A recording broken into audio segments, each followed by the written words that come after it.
Hello, thank you for tuning in to The Gospel Truth. We're excited that you're back again with us. We're excited to be here with you. We want to talk about some new things tonight, sort of. It's along the same lines of a lot of the things we do. First of all, it's about the Bible. And secondly, it's about things that happen in the natural world, and we're trying to see if they combine with the Bible. So specifically, this idea was brought up by an article I read, and then I read the scholarly work behind it, of a couple of archaeologists, actually, a team of archaeologists. The place is called Tal El Hammam. It's in Jordan, but it's on the north side of the Dead Sea, that local archaeologists now believe may actually be the site of Sodom as an actual place. There is a place already, I'd heard said that they're locating Sodom in Israel, but this might be an actually more accurate place. And the information behind this was they found an area of about 600 square or 500 square kilometers, excuse me, that was devastated entirely, instantly, by some sort of cosmic event, is what they think. And I say cosmic meaning most likely a meteor that exploded in the air that did some destruction to this massive area. So it wiped out about 100% of the towns in this area, and in an instant. And so they think maybe this is where Sodom is, and I can get more into that in a little bit. But it really spurred the question, and some of the things we've been looking at before is, what does the Bible teach about gradualism versus catastrophism? And those are the two general areas. There's some blending between the two, but gradualism scientifically meaning everything slowly progresses and it always does the same way. Catastrophism is there are sudden events that massively change the course of history, even worldwide. Yeah, so we know there are sudden events, right? So there was similar to what he was saying back in the early 2000s, I believe, maybe or 1990s. There was a meteor that exploded above a Russian town. And when you can look at the pictures, for 100 acres were just flattened, trees just flattened like matchsticks. And so... Yeah, you're talking about the Tunguska event, and that was like 1909. And yeah. Then there was another thing that happened in the 2000s that's on video. Yeah. So there was, geologists will tell you that if you took off the rock formations and you took off the foliage and if you just looked at the Earth the way that we can see the moon, that it would look like the moon, right? With that many dents and that many dents and dings in it, because of the of what's going on in the atmosphere outside of the Earth. We do not believe, this is going to make some of you mad, we do not believe that the Earth is flat. We believe that the Earth is round. And side note, I just read the headline to an article which will be coming soon that says the universe is flat.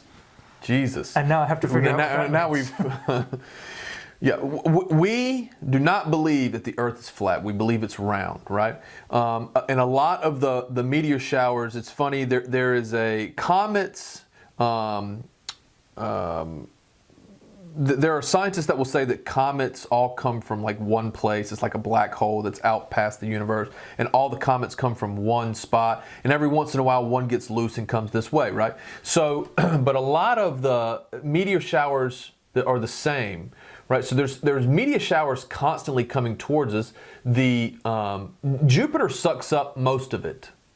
So Jupiter's magnetic pull, because of the size of Jupiter, because it's so huge, and I don't know how many times bigger than the Earth it is, but it's huge. It sucks up most of that, right. But stuff still gets through, and actually, some of it hits the Earth, and a lot of it explodes inside our atmosphere, so that it doesn't actually hit the Earth, but it explodes before impact, but still makes devastating. It's devastating. Right, and it was funny, this side note, I saw, this would have been last year, I think it was last summer, I saw an actual, meteorite or whatever, fireball in Waxhaw. Cut that part. I saw an actual... Waxhaw, California. Waxhaw, California. I saw an actual meteorite fireball on my way home driving that was directly in front of me, and it was just this fire in the sky that I was probably 3 or 4 miles from home, and I was for sure, like, it was so close it was going to land in my backyard, like it was there. And then I went home, looked it up, and said people saw it from like Georgia to Virginia and everywhere in between.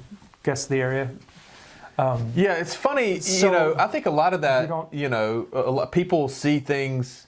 A lot of it's attributed to UFOs and things like that. And there were some folks that we made a comment in the last video that we haven't done a video on aliens because we can't prove it with the Bible.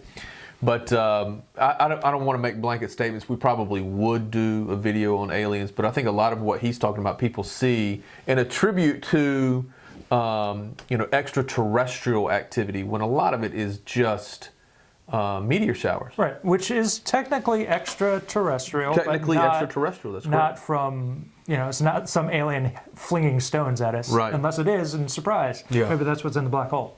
But what does the Bible have to say about this? Specifically, are there, in the strict sense of catastrophism, are there epochs of the world divided by catastrophe? And the Bible very clearly says yes. And here it is. Go to 2 Peter 3. I'll just read I'm going to read probably 13 verses, so get ready. Starting 2 Peter 3:3, knowing this first, that there shall come in the last days scoffers walking after their own lusts. I think we're seeing that now. And saying, where is the promise of his coming? For since the fathers fell asleep, all things continue as they were from the beginning of creation. That to me says they are saying sort of gradualism, at least society-wise. And verse 5 says, for this they are willingly ignorant of, that by the word of God the heavens were of old, and that the earth standing out of the water and in the water, whereby the world that then was, being overflowed with water, perished. So the world was overflowed with water. We've talked about this before. There was a flood. There were 2 floods we talked about, worldwide floods in the Bible. There's Noah's flood, but there was the flood that preceded Genesis 1-2 of creation, where it was waters covering the deep. Verse 7 says, but the heavens and the earth, which are now, by the same word, are kept in store, reserved unto fire against the day of judgment and perdition of ungodly men. I think I'll end it there for now, because there's a lot more talking about this. But so what we learned from the Bible was there was water and there will be fire, and this era of mankind, which is both covenants, the old and the new covenant, are sandwiched in between. Also, Old Covenant back to Adam, so really kind of a division of 3 there, which is more godly than 2. There is sandwiched between 2 worldwide catastrophic events, water and fire. And that is a very interesting thing to me. The interesting thing about the fire piece, and you may be getting into this later. Go for it. But, one of the things that I've been trying to work out, study out, I should say, in the Bible. So I want to clarify this statement by saying I don't have a definitive answer. It's something that I am working towards, and that is that God is a God of miracles. So God at any point can do whatever He wants. He can transcend the laws that govern this earth, govern the universe, because He created it all, right? Jesus created it but it was His words that created it. So God is all powerful. But when you take events in the Bible, like this talking about fire, or you take events in the Bible that talks about the world perishing with water, there are those spiritual events happen naturally, if that makes sense. A catastrophic event. So when you look at the earth being, for instance, the earth being renovated by fire later on, as this verse in 2 Peter says, will happen because God has already placed volcanoes, a super volcano here in the United States that would wipe out half the United States, if not all of it. And the ash from that this is underneath. It's a super volcano underneath Yellowstone Park. The ash, which they didn't know existed until just recently. In the course of human history, the last 50 years, maybe even less than that. That's right. The ash from that volcano alone would cause an ice age in North America. It would wipe out millions of lives from California to Wyoming or wherever. Yellowstone's in Wyoming. Yeah, so probably all the way to the Midwest somewhere. So it would wipe out thousands of lives, but the ash cloud would be like a nuclear holocaust. It would blot out the sun to where we'd be in another ice age. Right. Which very well may have been what caused ice ages from the beginning. Yeah, so that is God performing something that He said He would do in His Word, but He's doing it with a natural means. Does that make sense? Yeah. Does that make it any less miraculous? No. The one that I cannot put my finger on, the reason I say I'm still studying now, is the Red Sea parting. I cannot for the life of me figure out how anything natural would have caused the Red Sea to part and not also at that same time killing all the Israelites and all the Egyptians. They walked across on dry ground. They walked across on dry ground. So that is the miraculous part that I cannot imagine anything natural to that. Right, and really it is something we're studying out because there are a lot of miraculous things. Yeah. The sun standing still. There could be in other words, there could be a geological explanation to that that would seem, I'm saying it seems inexplicable, and yet science may have some answer to it. Right. And based on the turn of the earth or the rotation around the sun, it just seemed like the day was pull on the outside that changed the way. It could be any number of things. Yeah. But again, it would be celestial mechanics bigger than.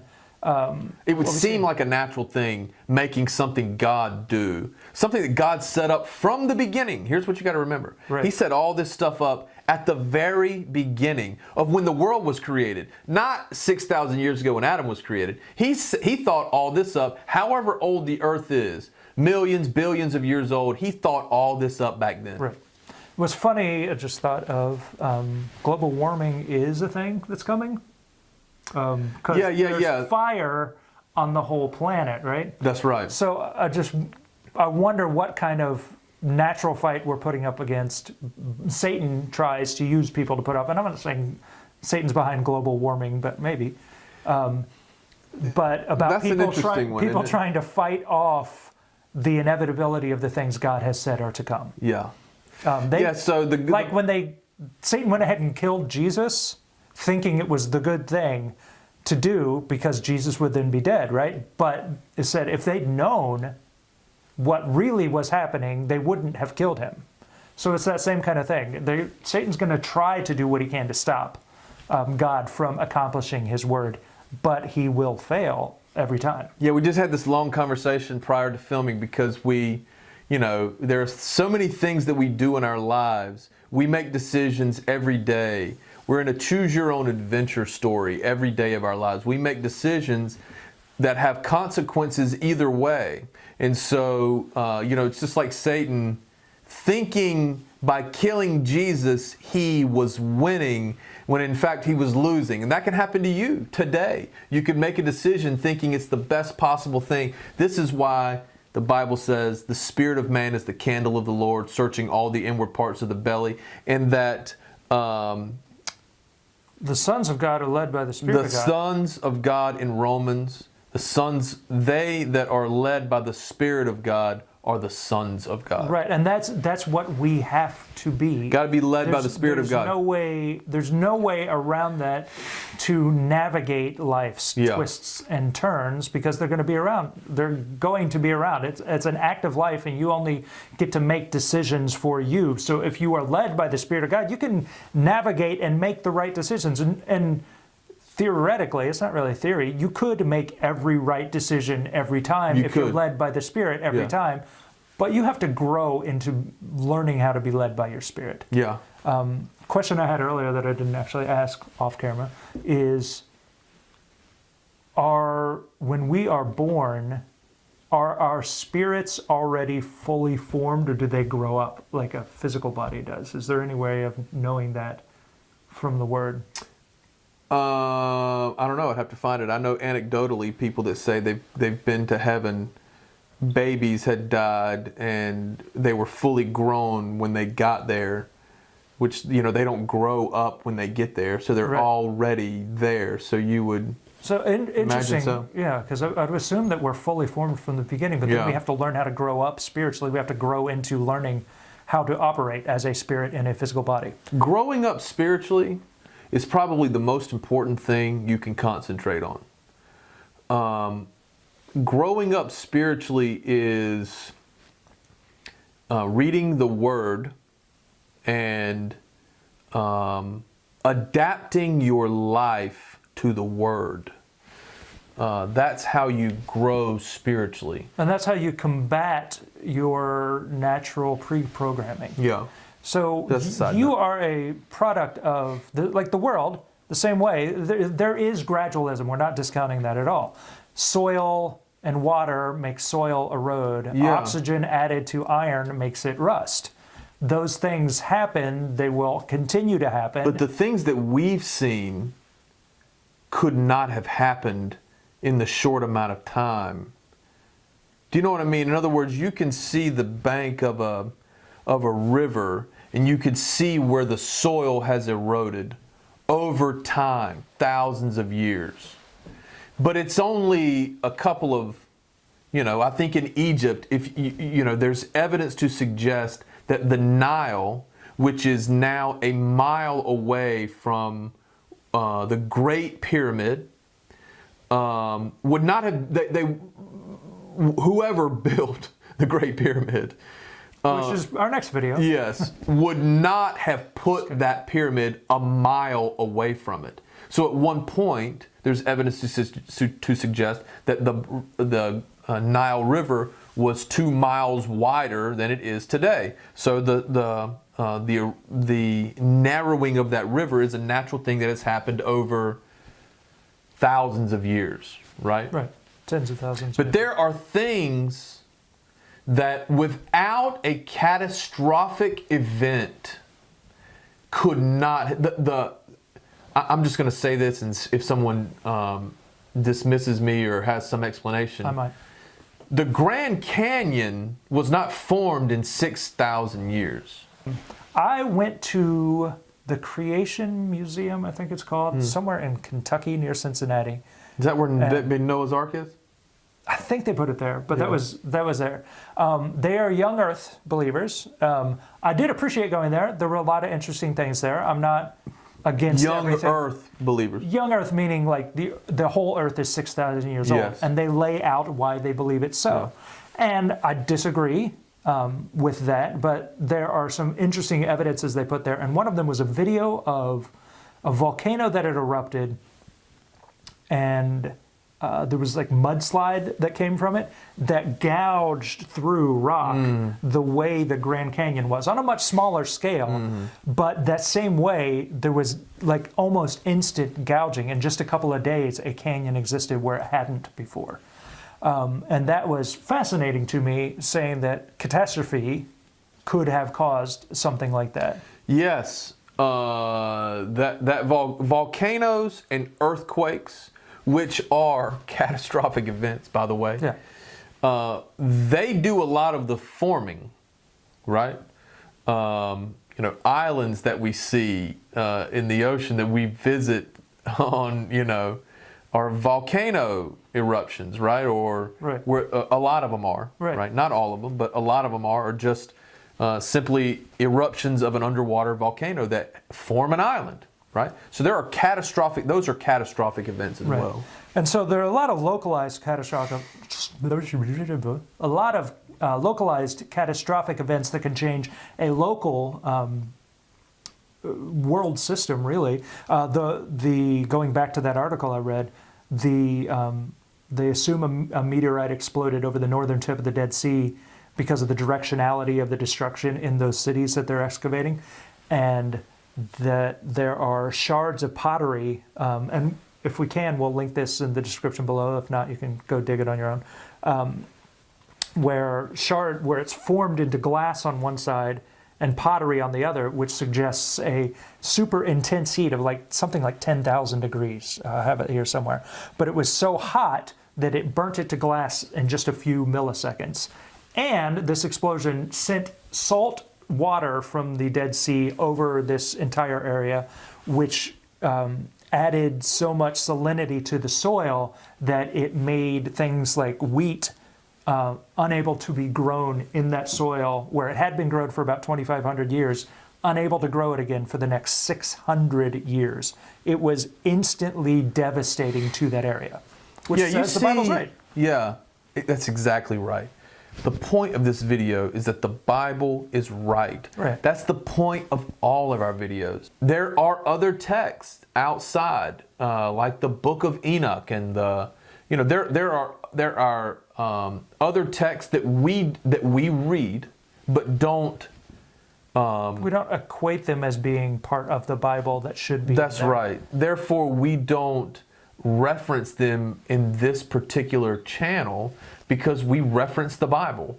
But there's so much out there that all can be explained. I believe that almost everything can be explained.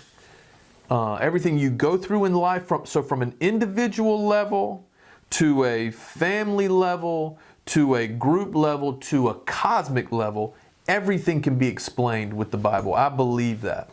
Right, and that's really the point of our whole channel here. Yeah. And we should go to the Bible first is our mantra, and see what the Bible has to say about something. There was a turn 150 years ago, 200 years ago, away from the Bible when it came to things of science. And so they started dismissing outright that there's a flood, like Noah's flood, no way that could exist. And dismissing outright catastrophic events like the Bible describes. And it's because there was a lot of the scientists back then were they grew up believers. Right.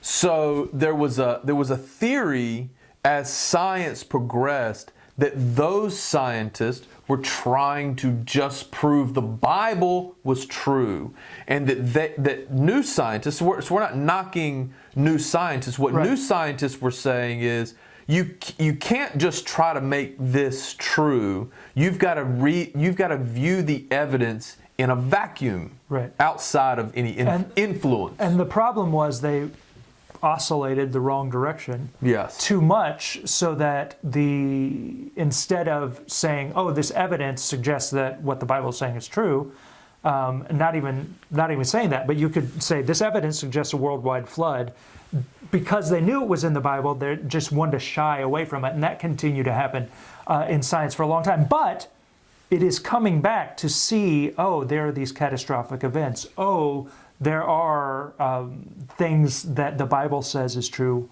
are proving out to be true. And it's not just limited to the Bible. Yeah. All the stories. Like the city, the Trojan War, like Troy, was it Troy? Yes. They said didn't exist. They thought it was just a myth and a story. And some wacky rich guy with some money and archaeology in his heart went and found Troy. I mean, that's the way it happens. So there's a lot of... That's the way it happens. The problem, what we do today is dismiss everything that came before us and think they were dumb. Right. That's not really ever the case. And we weren't there. We don't know what happened. So the only evidence we really have for what happened is people who were there and wrote the stories down for us. And we can search through, and we found the Bible to be true. We believe it, and we keep finding it to be proven out over and over and over again. Yeah, there's explanations for those stories too. You know, why the Greeks and the Romans believed in their system of gods the way they did, and demigods. Those gods interacted with mankind and had children, and all that stuff is biblical as well. Genesis talks about them. They don't call them demigods. They call them the bad guys. They don't call them the good guys. That's right. Exactly. So we appreciate you tuning in. Yeah. Again, do you tune? That was when you... How old are we to say tune? We appreciate you watching this channel. I think tune. Yeah, no. Yeah, yeah. People I don't still tune any radios anymore. Do you? Yeah, you hit the buttons. Yeah. Oh, you Spotify. But you XM or Sirius, right? Yeah. Yeah. I still listen to like Coast to Coast AM. You ever do that? Cut that part out. No, it gets a little wacky dark there. Alex Jones. Is that where you first heard Alex? Alex used to call in live. Did he?